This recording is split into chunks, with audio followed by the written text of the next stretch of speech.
sister lied, ruined my engagement, and I went homeless. Now the whole family wants to reconcile. I need a little advice on the matter as I don't know what to do anymore. I was 21 when my fiancé asked me to marry him. He was the absolute light of my life. We had known each other since preschool. Our families are very close. He would come and have dinner with us on a daily basis and vice versa. He doesn't have any siblings, but I have 2 older sisters, which is very important as he was also very close with them. We grew up together. When we started dating, I don't think our parents stopped celebrating for weeks. He helped me deal with a lot of my anxiety, and even when I gained a little weight and my mother berated me saying he was going to leave me, he told her off and said he loved me for who I was, not for what I looked like, even though he claimed I was the most beautiful girl in the world to him. We were only engaged for 6 months before the incident. My middle oldest sister, let's call her Nikki, was a very cold person. She never showed any affection. She only ever opened up to my fiancé as she said she saw him as a brother, and he also helped her through a lot of her dark times, such as battling drug addictions and breaking the law. She and I never saw eye to eye. I loved her dearly because she was my sister but didn't like her as a person. Out of the blue she tells me she wants to take me clubbing as we had never been together before, and she felt bad that she was so distant to me.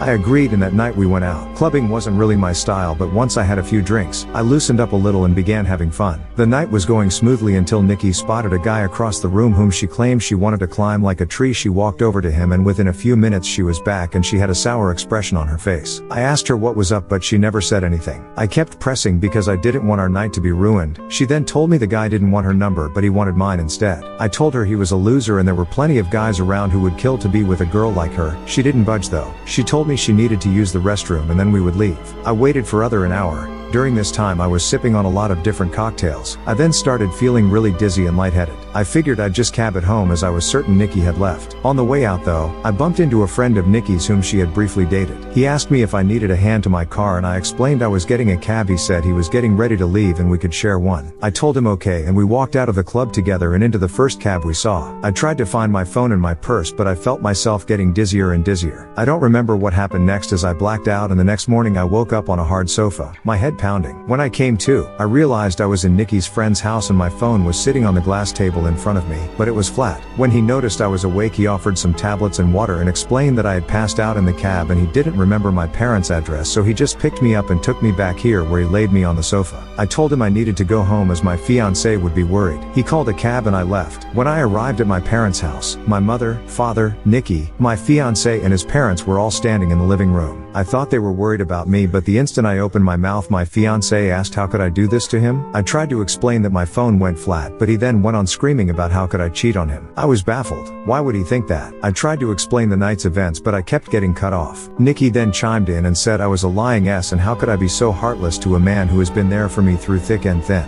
She went on to say I kept flirting with random guys all night, and then when she went to the bathroom, she saw me leave with her friend. I told her what had happened and she showed me photos on her phone where as we were leaving, his hand was on my back ushering me outside. Yes, the photo did look horrible and I was so drunk I didn't even realize his hand was on my back at all. My fiancé was so angry. He kept shouting and his mom and mine were both crying. I then asked Nikki to call her friend and he would confirm nothing happened, but when she called him, he told a completely different story. He said I begged him to take me back to his, and when he did, we slept together multiple times. I saw red and started crying and yelling at Nikki because I knew she had organized this whole thing to make me look bad. I begged my fiancé to believe me, but he just shook his head and left. When everyone had cleared out, my mother slapped me across the face and told me to get out. I left and went to a friend's house where I stayed for a few nights. During those nights I called my fiancé crying and pleading with him to believe me that nothing happened, but it all fell on deaf ears as he never returned any of my calls or texts. My mom texted me and told me she was kicking me out and that she couldn't believe I would do such a thing, and a lot of hurtful other slurs I don't think I could repeat here. She didn't even give me time to get my things as she threw everything out. I was now homeless. None of my family would take me in, as they chose my fiancé and mother's side. I was homeless and single in less than a day and a half. My entire world had been taken away because of Nikki's lies. Now for weeks I tried everything to get my fiancé back and my family.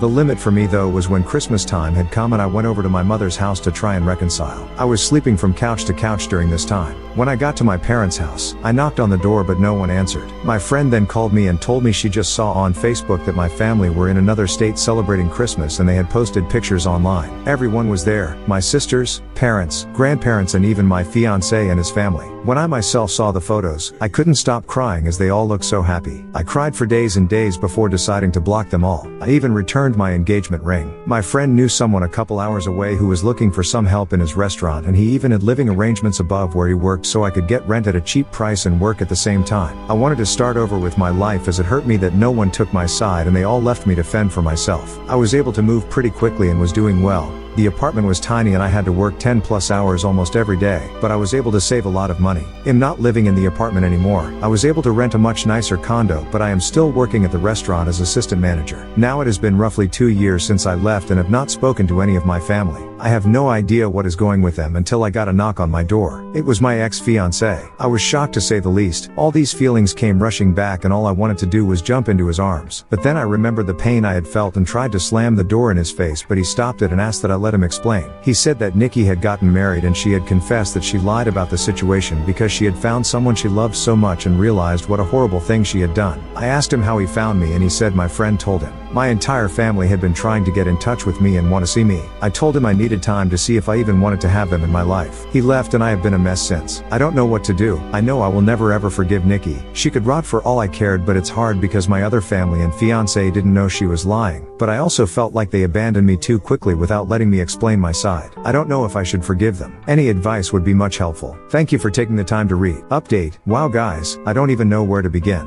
I am honestly so grateful for all the support, advice, beautiful messages and awards you guys have gifted. I wish I could personally thank each and every one of you, and I did try my best to reply to every message. You guys are honestly so amazing and I cried reading all the comments. My heart has never been so touched with the amount of love and support I got on this post, and I am so sorry if it took too long to post an update. I was honestly in so much shock I didn't know how to cope with it. So I never got back to my ex. I didn't know what to do, but eventually he must have given my phone number to my parents as they texted asking to meet up. I never replied and was planning on organizing a Zoom meeting but didn't need to as they also showed up at my door. Well, my father did. When I answered the door and saw him standing there, I ended up throwing up, which he insisted on cleaning. When he was done, we sat down and I just bursted in tears. My emotions were all over the place and my father has worn the same cologne for a really long time, so when I smelt it, it just brought back all these memories. He tried to hug me but I pushed him away and asked what he was doing here. He went on to explain he and my mother are getting a divorce. He said he begged my mother to get in touch with me the minute I left, but she refused and said I was acting like a baby and if I wanted to leave them after doing something so horrible, then I could do things on my own from then on. I asked him how long did it take them to notice I was gone. He said they arrived back home after New Year's Eve and were planning on inviting me over so we could talk. That's when they got in touch with my friend and she told them I left and she didn't know where I was. I asked him why didn't he listen to my side of the story and why did they throw me away so easily. He just started crying. He said he never meant for things to get so out of hand and he wishes more than anything he could take it all back. I said when they found out Nikki was taking drugs and had dropped out of HS, they didn't throw her away. Instead we all went on a holiday so she could focus on things besides drugs, and during that trip, she got hooked on alcohol and each time they defended her over and over. He said he had no idea my mother was going to kick me out. He thought it was going to be for a few days but then they decided last minute to spend Christmas out of state. My mother apparently promised him I would be allowed back home after they got back. I said she threw away all my stuff but he said everything was still there and she lied about that. I asked him what has happened to Nikki and he said she is dead to him. He wants nothing to do with her but my mother has been crying to him, asking to forgive Nikki as she is not well and they had already lost one daughter. They cannot lose two. He blocked my mother and Nikki and has been on my ex's case about finding me. My ex caved in when my dad said he blocked my mother and Nikki and told him where I lived. I asked that he never show up again unless I give him permission and he agreed. He asked what would happen now and I said I really don't know and that he hurt me really bad. I then just went into detail about how much he hurt me and what it felt like seeing them so happy without me and how hard it has been. We were both crying by the end of it, but I was really glad I got it all out. It felt like a huge weight had been lifted off my shoulders. My dad then said he knew a few places around the area and would help get me a better apartment, and he said he would help get a better job, but I told him I wouldn't be leaving this job as my boss helped me out so much and I wanted to repay him at all costs. I said I didn't want him to do anything for me, but I said I do want to reconcile, but it has to be on my own terms and it is going to take a very, very long time to trust him again, and I may never trust him again. He said he would do anything to make up for what he did. I asked him why Nikki did this and if she said anything about it. Well, she said she thought my ex deserved better than me and she wanted to see him happy because he was making too many sacrifices in the relationship. She loved him like a brother and wanted to break the engagement off. So that night she asked her friend to come and a escort me out of the club so she could get photos and to take me home so her plan could work. She said nothing sexual happened. I went to sleep on the sofa and that was it. He was up playing video games all night until I woke up, which he has proof of apparently. My dad was planning on getting my stuff from my mother's house and bringing it to me, but I told him I didn't want those things anymore. I then went to ask about Nikki's husband and he said my mother has been hush-hush with the entire situation, but he had his number and wrote it down for me. After my dad left, I decided to call Nikki's husband. I was sweating the entire time and felt so sick. What if I could hear her in the background? Well, anyhow, when he picked up, I just spit everything out, which I deeply regret because I should have eased into it for him. He sounded really confused and I explained the entire situation again. I even went into detail about her drug and alcohol problems. I was honestly expecting him to curse me out and defend Nikki. Instead, he let out a long sigh and well, turns out, he had a feeling she wasn't exactly innocent. Turns out her and his sister have been having problems and she has been spouting non-stop lies about his sister and has caused a huge rift between them. His sister didn't even attend their wedding. I told him I was sorry, but he should make things right with his sister because Nikki was the problem, not her. We spoke a little more and he hung up. I'm not entirely sure what he is going to do with that information. I hope he cuts his loses and leaves her because he sounded like a really nice person and even he has lost his own sister because of Nikki. So I have decided to reconcile with my dad. My mother has always run the show their entire marriage, so the fact he is putting his foot down and divorcing her and going NC with Nikki shows he is serious about wanting to make amends. I don't think I will ever reconcile with my mother, as she thinks Nikki is a victim also in all this, and at this point I don't care to listen to her excuses. If she reaches out and we talk, I will update the post again. For my ex, I haven't had the time to meet with him and talk.